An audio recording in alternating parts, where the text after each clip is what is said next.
que não lhe contam é que o oráculo do batuque não precisa de Odu. O batuque utiliza búzios como seu instrumento oracular, sendo que esses búzios pertencem ao orixá em que o indivíduo foi iniciado. O oráculo do batuque é randômico, entre parênteses, que possui movimento. Por isso, não precisa de Odu. A partir desse momento, abra a mente e acalme o coração, porque as coisas podem ser diferentes. Dê uma chance ao conhecimento. Antes de seguirmos, não esqueça de curtir e compartilhar para ajudar o nosso canal. O oráculo do batuque tradicionalmente usa 8 búzios.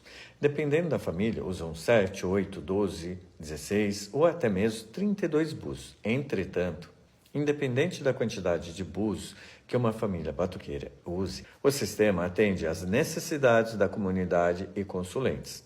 Importante destacar que, além do batuque não precisar de Odu, ele nunca teve ou teríamos registros de alguma família que teria preservado elementos que compõem o sistema oracular através do Odu ou elementos de amarração de Ibo.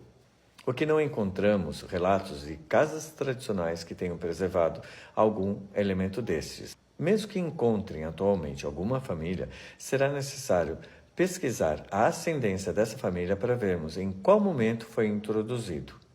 Há também a possibilidade de famílias do batuque contemporâneo que, através da aculturação do Ifá ou do Candomblé, tenham em algum momento introduzido algum elemento ou Odu aos seus oráculos. Mesmo assim, no entanto, esses elementos não estruturam o jogo oracular randômico do batuque, ao invés do oráculo matemático do Odu.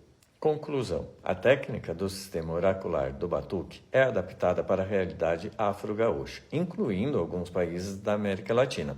Não necessita do Odu e nem usa, fornecendo respostas e comunicação com os orixás, enquanto outros segmentos necessitam da matemática do Odu para alcançar o mesmo resultado. E assim chegamos ao final de hoje. Peço que nos sigam para receber notificações sempre que publicarmos novidades. E até a próxima, pessoal!